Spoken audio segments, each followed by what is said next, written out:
Mesdames et messieurs, bonsoir et soyez les bienvenus pour cette nouvelle édition de notre journal de 22 heures. À la une dans l'actualité.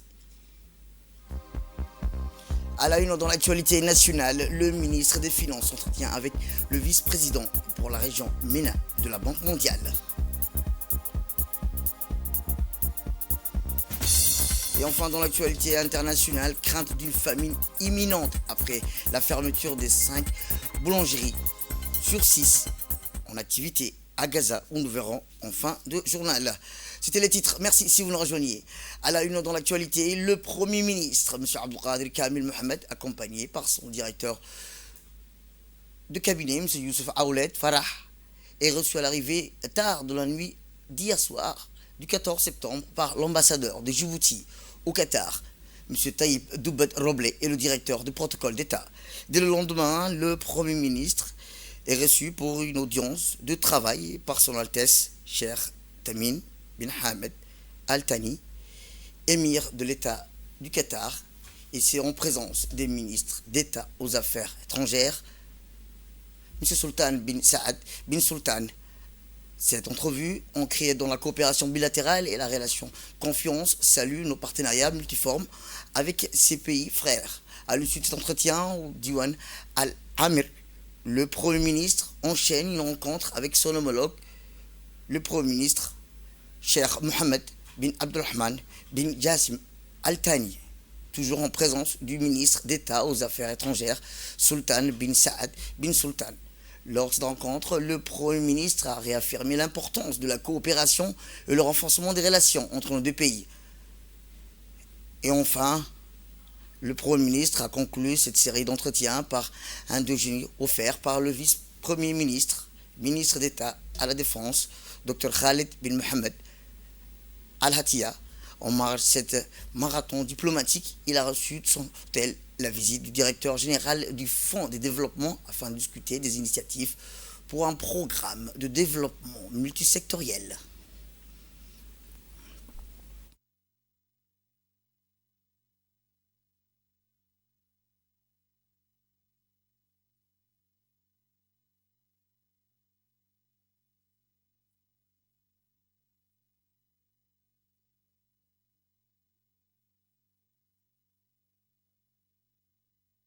Sectoriel.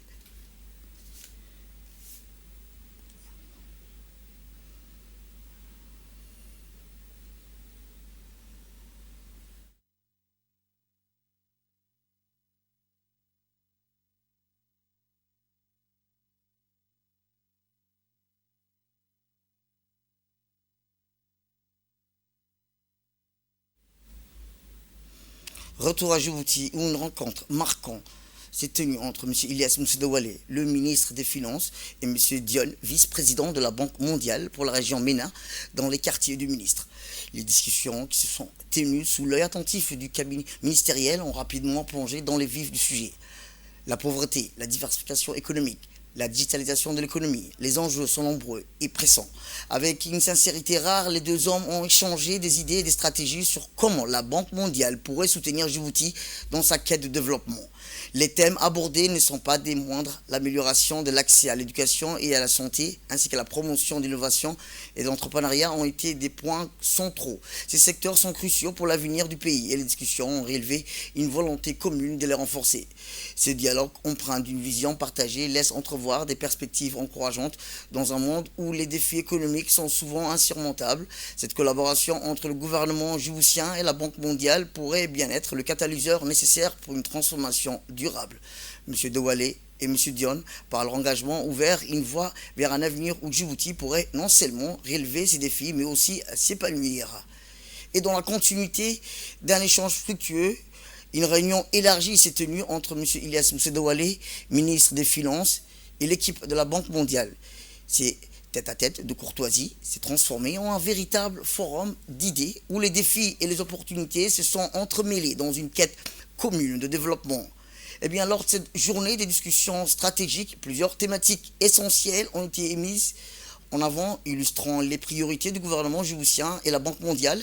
La diversification économique a été identifiée comme un levier crucial pour réduire la dépendance au secteur traditionnel et stimuler la croissance. Enfin, la digitalisation de l'économie a émergé comme une opportunité majeure pour moderniser les infrastructures, favoriser l'innovation et améliorer l'accès aux services tant pour les entreprises que pour les citoyens. Ensemble, ces enjeux dessinent une feuille de route ambitieuse pour un développement inclusif et durable à Djibouti. Et bien, au cœur de ces discussions, le ministre a exprimé un besoin pressant, celui de transformer et de renforcer les compétences, les savoir-faire de la jeunesse djiboutienne. En effet, M. Doualé a sollicité l'appui de la Banque mondiale pour mettre en place des programmes de formation adaptés visant à préparer les jeunes aux métiers d'avenir. Sa vision va au-delà des frontières nationales, aspirant à préparer cette jeunesse dynamique, occuper une niche spécifique sur le marché du travail, tant pour les pays du Golfe qu'en Europe. S'inspirant de l'exemple du Kenya, qui vient de signer des accords prometteurs avec l'Allemagne pour faciliter l'exploitation et l'exportation des compétences, le ministre a plaidé pour une approche proactive. Selon lui, Djibouti pourrait devenir un carrefour des talents en formant des professionnels capables de répondre aux besoins croissants de ces marchés exigeants. Ainsi, cette réunion élargie s'inscrit dans une dynamique prometteuse où l'expertise de la Banque mondiale pourrait catalyser le potentiel inexploité de la jeunesse djiboutienne, ouvrant la voie à un avenir où les compétences locales brillent sur la scène internationale. Eh bien, autre réunion, c'est aussi cette réunion qui a réuni stratégique, réunissant plusieurs hauts responsables djiboutiens du secteur de l'énergie qui s'inscrivaient dans le cadre de la visite officielle de M. Dionné, vice-président de la Banque mondiale pour la région MENA, Orient, Moyen-Orient et Afrique du Nord, a été l'occasion d'aborder les enjeux cruciaux qui touchent le secteur énergétique du pays. Parmi les figures présentes, on notait la participation de M. Ilyas Mousdawale, ministre de l'économie et des finances, chargé de l'industrie, ainsi que de M. Younis Ali Guedi, ministre de l'énergie, M. Slim Feriani, directeur du Fonds souverain, était également présent, M. Jam Ali Guilé, directeur général de l'électricité de Djibouti, et M. Abdi Ashkir, directeur général de l'autorité de régulation multisectorielle de Djibouti. Les discussions ont rapidement mis en lumière les défis et les opportunités inhérents à la transition énergétique de Djibouti. M. Dionné a insisté sur la nécessité d'investir dans des infrastructures énergétiques durables et résilientes, essentielles pour soutenir la croissance économique et améliorer le quotidien des citoyens. Les participants à cette réunion ont échangé des idées novatrices sur la diversification des ressources et des sources d'énergie, élargissant de l'accès à l'électricité et à la promotion des énergies renouvelables. La Banque mondiale est déterminée à accompagner Djibouti dans ses efforts pour développer un secteur énergétique durable et inclusif, a affirmé M. Dionné. Nous croyons fermement des investissements stratégiques dans l'énergie pouvant catalyser le développement économique et social du pays. Les responsables djiboutiens ont également exprimé leur engagement à renforcer la coopération avec la Banque mondiale, visant à mettre en avant et œuvrer des projets innovants répondant aux besoins énergétiques croissant de la population tout en soutenant les objectifs de développement durable. Rappelons que cette réunion s'inscrit dans une dynamique plus large des efforts continus de la Banque mondiale pour soutenir les initiatives de développement en Afrique de l'Est tout en promouvant des solutions durables face aux défis énergétiques contemporains. Direction les arcanes de l'Assemblée nationale où a été organisé un important atelier de formation destiné à ces personnels administratifs dans le cadre de ces efforts constants pour améliorer l'efficacité et la qualité des services. Cet événement s'est déroulé dans la salle de conférence de l'institution en présence de nombreux participants issus des différents départements administratifs de l'Assemblée. La cérémonie d'ouverture a été marquée par l'intervention du premier vice-président de l'Assemblée nationale qui a prononcé un discours soulignant l'importance de cette initiative. Ce message mis en lumière l'importance cruciale de la modernisation, fonctionnement administratif, élément clé du bon déroulement des activités législatives. Cet atelier a été co-organisé par l'Assemblée nationale en partenariat avec l'Union interparlementaire, marquant une nouvelle étape dans leur longue collaboration. L'UEP, partenaire historique dans l'Assemblée, a apporté son expertise et son appui technique contribuant à la réussite de cet événement. Rappelons que cet atelier fait suite à une série d'initiatives des travaux prioritaires identifiés par l'Assemblée nationale. Écoutons le vice-président de l'Assemblée nationale. J'ai le plaisir d'ouvrir cet atelier destiné à la formation du personnel de l'administration sur le travail en commission, lequel est co-organisé conjointement par l'Assemblée nationale et l'Union interparlementaire, deux partenaires de longue date. Cet atelier s'inscrit dans la continuité des travaux organisés sur des thématiques prioritaires dégagées par l'Assemblée nationale en ce début d'une nouvelle législature. De ce fait, il est un lien direct sur la formation dédiée à l'accueil des nouveaux députés de mars 2023. Un exercice qui a permis la familiarisation du processus législatif et l'acquisition des outils indispensables pour démarrer leur nouveau mandat d'élu de la nation. Direction le sud du pays où dans le cadre d'une campagne de sensibilisation, la Commission nationale indépendante pour la prévention et la lutte contre la corruption a clôturé hier les derniers micro-trottoirs dans les régions de l'intérieur. À Alicebié, les lauréats de la 3e thématique corruption et développement Moussobilet s'est rendu dans la région pour réaliser un micro-trottoir. Cette rencontre de proximité avec les habitants d'Asséjouk visait à recueillir les aspirations et idéaux relatifs à la thématique, suscitant un vif intérêt et un dialogue ouvert avec la communauté locale. L'influenceur Moussobilet, connu du public, a arpenté, rappelons-le, les rues d'Asséjouk, un village emblématique dans la région. Les Asséjouk, maîtres des verbes et des joutes verbales, se sont révélés être des interlocuteurs passionnés, éloquents, leur capacité à manier le langage et à exprimer leurs idées avec clarté enrichit les échanges, transformant chaque conversation en un véritable débat d'idées. Les habitants ont évoqué l'importance d'un développement inclusif qui prenne en compte les réalités locales afin d'améliorer leur quotidien. À l'unisson, les habitants, véritables gardiens de la parole, conscients des enjeux, se sont engagés dans des triades et tirades passionnés sur l'avenir de leur région. Ainsi, les voix se sont unies pour exprimer leur espoir d'un Djibouti sans corruption. Plus précisément, ils ont souhaité une société plus intègre, respirant à l'unisson et résolument tournée vers l'avenir. Ils ont évoqué leur désir d'inculquer de plus les jeunes âges, les valeurs éthiques et l'importance de l'honnêteté comme ingrédient essentiel au développement. Cela a été fondamental de bâtir des bases. Ces aspirations collectives ont transcendé les simples mots. Elles se sont manifestées pour une volonté de changement et une détermination à bâtir un Djibouti où la corruption ne serait qu'un lointain souvenir. La population, en tant qu'acteur de ces changements, se sont vus comme les architectes d'un avenir meilleur. C'est la transparence à travers des initiatives telles que des micro-trottoirs. Les habitants ont montré que l'espoir d'un Djibouti sans corruption est non seulement une aspiration, mais une réalité en devenir. En unissant leurs forces et en partageant leur vision, ils ont ouvert la voie à un changement profond. On reste toujours dans le sud du pays où la région de l'unité, une autre influenceuse, cette fois-ci, Amina, s'est engagée dans un micro-trottoir dans le cadre de la campagne pour un Djibouti sans corruption, initiée par la Commission nationale contre la corruption. Et dans un cadre qui ne manque pas de panache, Amina a mené cette opération de proximité au cœur de la région de Dikil. Cette initiative, bien plus qu'un simple échange, a immédiatement trouvé écho auprès des jeunes qui ont accueilli cette démarche avec un enthousiasme incontesté. L'effervescence palpable dans les rues traduisait un espoir partagé comme si l'arrivée d'Amina annonçait un souffle de renouveau dans cette région historique. Les jeunes, tout particulièrement, ont fait preuve d'une réceptive impressionnante, témoignant de leur volonté d'agir pour un avenir plus juste, équitable, accompagné de Umrein.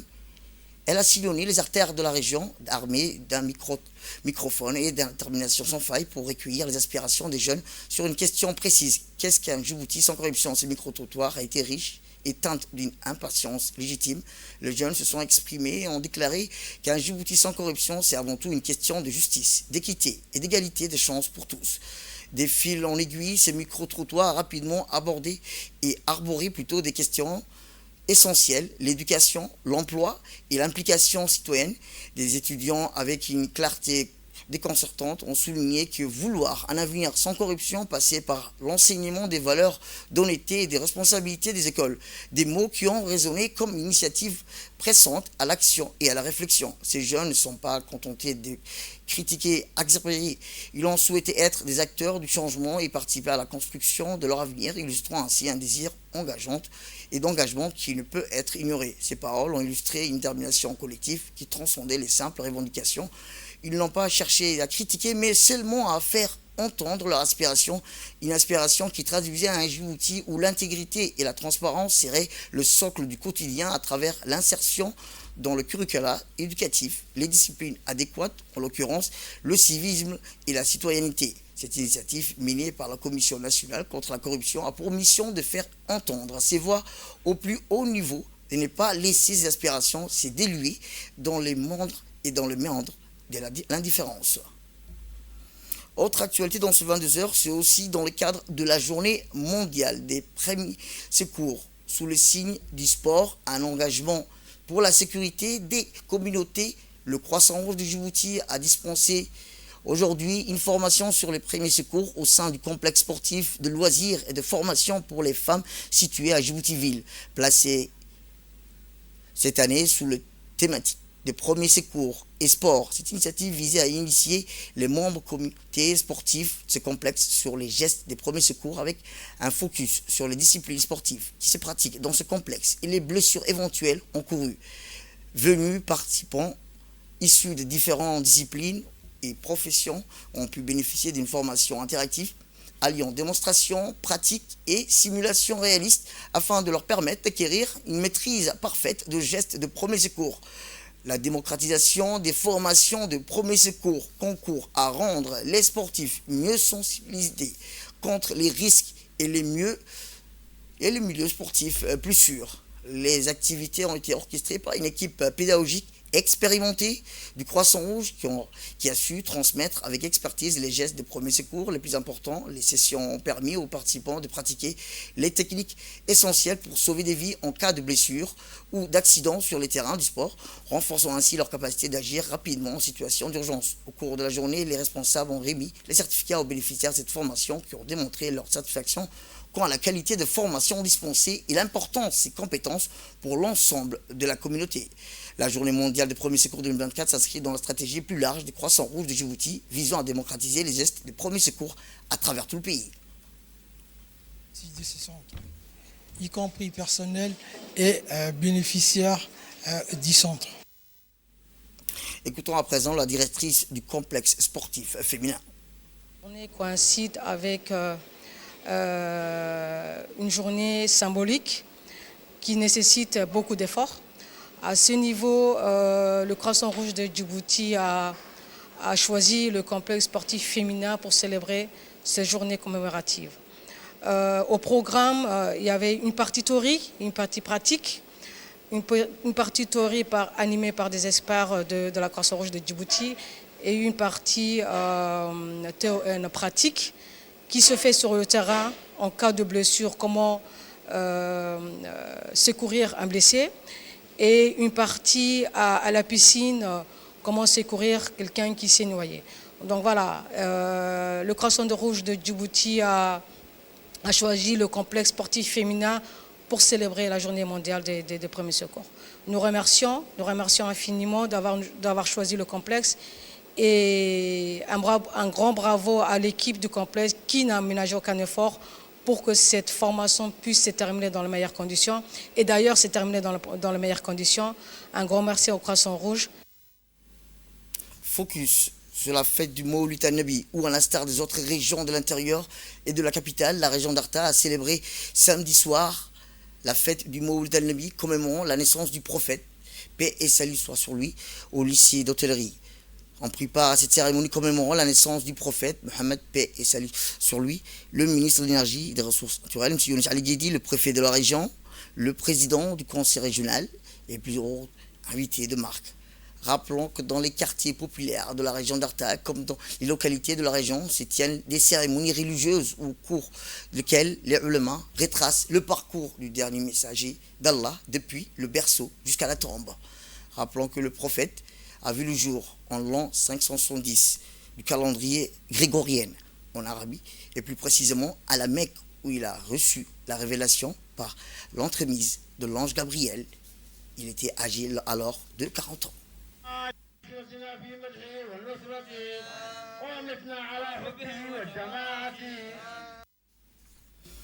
Eh bien, direction le sud du pays, où à l'instar des autres régions du pays et du monde musulman, la ville de Dikil a célébré avec ferveur le Mawlid an-Nabi, la fête commémorant la naissance du prophète. La cérémonie qui s'est tenue sur l'esplanade de la préfecture de Dikil a été marquée par la présence du préfet de la région de Dikil ainsi que des responsables régionaux et des nombreux habitants, animés par des personnalités religieuses locales. Cette soirée spirituelle a offert des moments de recueillement et de prières en l'honneur du prophète. Rappelons que cette fête, symbole d'unité et de dévotion, a rassemblé toute la communauté dans une ambiance de piété et de convivialité.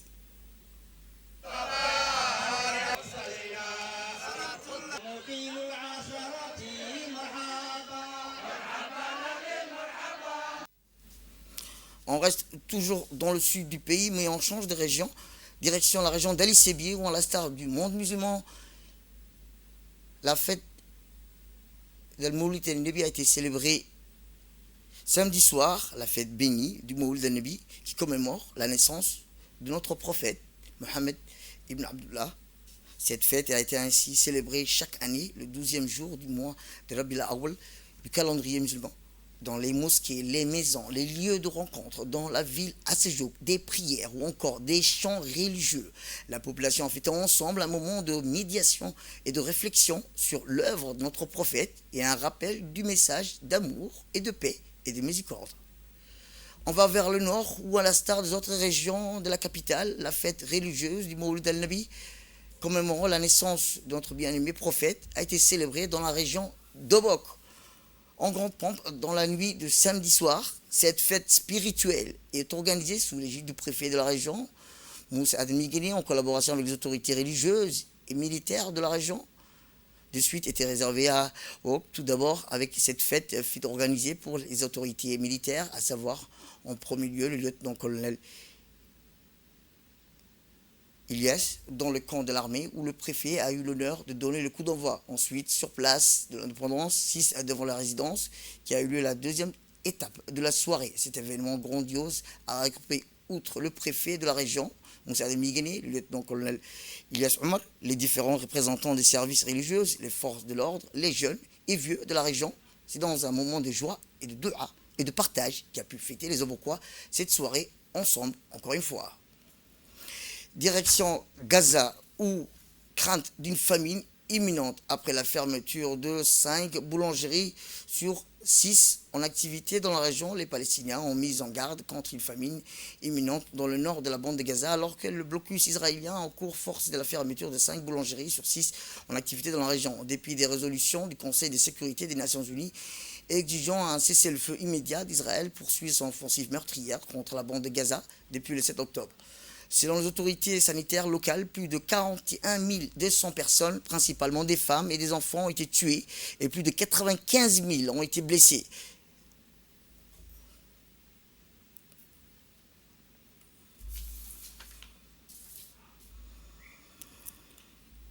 Et dans l'actualité internationale, un tour d'opérateur de voyage dénommé simplifiera le séjour des touristes en Afrique du Sud dès janvier 2025 selon le ministère de l'Intérieur. L'idée est d'attirer un plus grand nombre de touristes chinois en 2023. Il était seulement 93 000 à avoir visité la nation arc-en-ciel sur les 100 millions de voyageurs dans le monde. Ce système devrait dynamiser le secteur du tourisme et soutenir le développement économique du pays.